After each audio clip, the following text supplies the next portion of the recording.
by putting together stories like this inside a novel, novelists provoke the question among readers. Why can't, if this seems absolutely true and real, why can't my life be like that?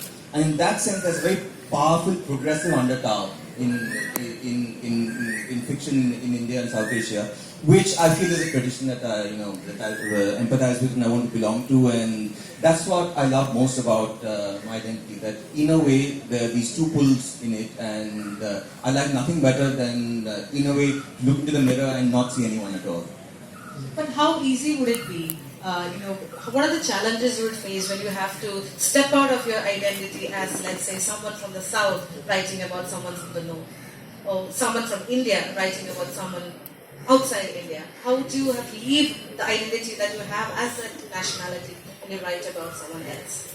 I think identity defined by nationality is too limited and it's too constraining. So whenever I have a character, it's very much about what they want, what they love, what they're afraid of, and that's my starting point always. So, and at that level, you can relate to anyone.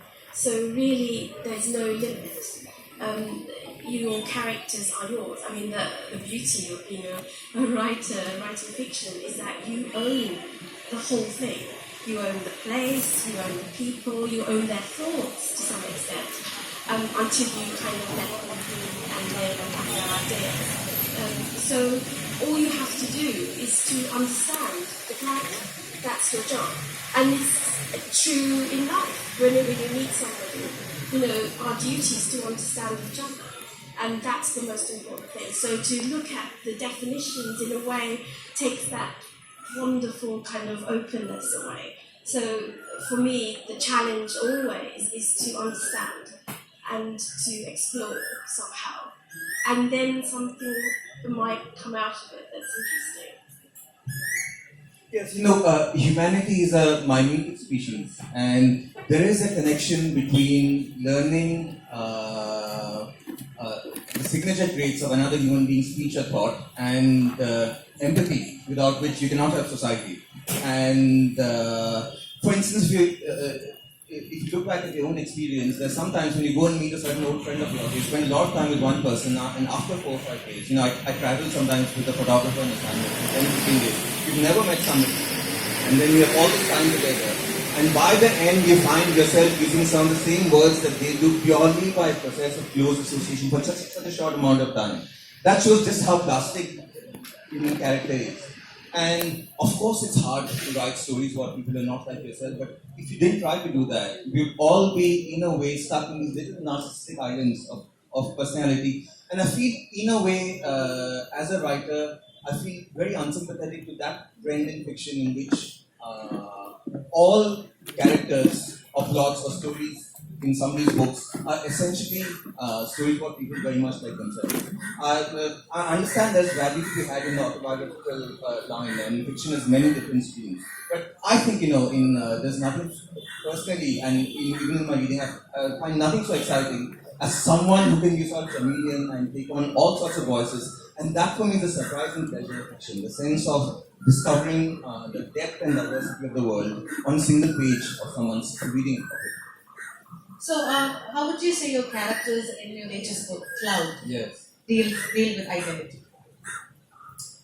Well, in Clouds, one reason why it took me 7 or 8 years to write is that when I began it, it's the only book of mine, I've written 3 novels, the only book of mine which has 2 storylines in it. And when I began it, I knew that one of them I wouldn't have that much difficulty writing, and the other one I didn't know when I would be able to write it. And in a way, so one story was a kind of a bottle stopper, keeping the whole novel from being realized. But my ambition in writing it was, one, to change myself as a writer, as a human being. You always want to challenge yourself by doing something that at the start of a project you cannot do. You have to earn your own respect in your own eyes.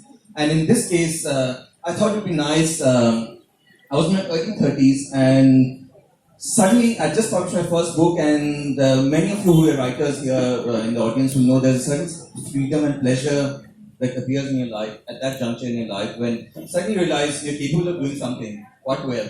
and you have the respect of your peers, which previously, when you've never published and no one knows you, it's very hard to earn that respect.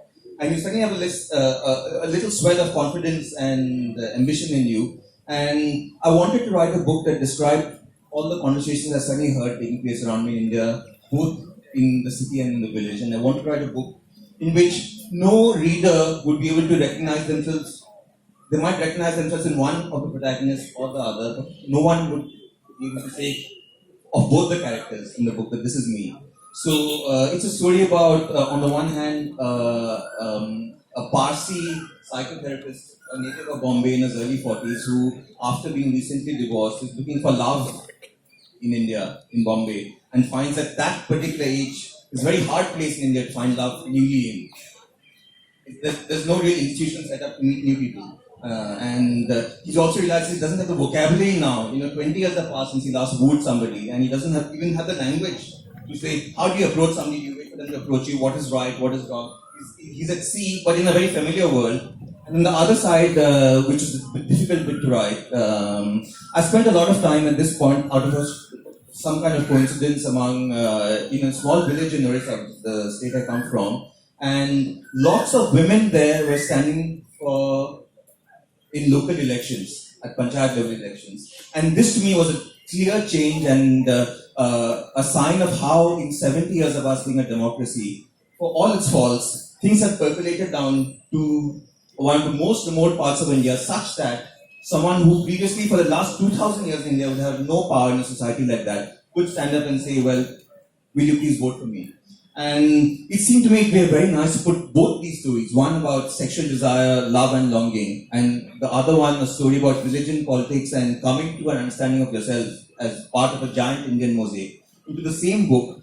And in that way, readers would see, the whole panoply of all the things you can explore in a novel, without me having to pack all these things into one story, which is where sometimes you read the sort of novel, you want to tick all the boxes of life, and often that doesn't work because the novel is a kind of selective lens. You pick out something from life and you try and illuminate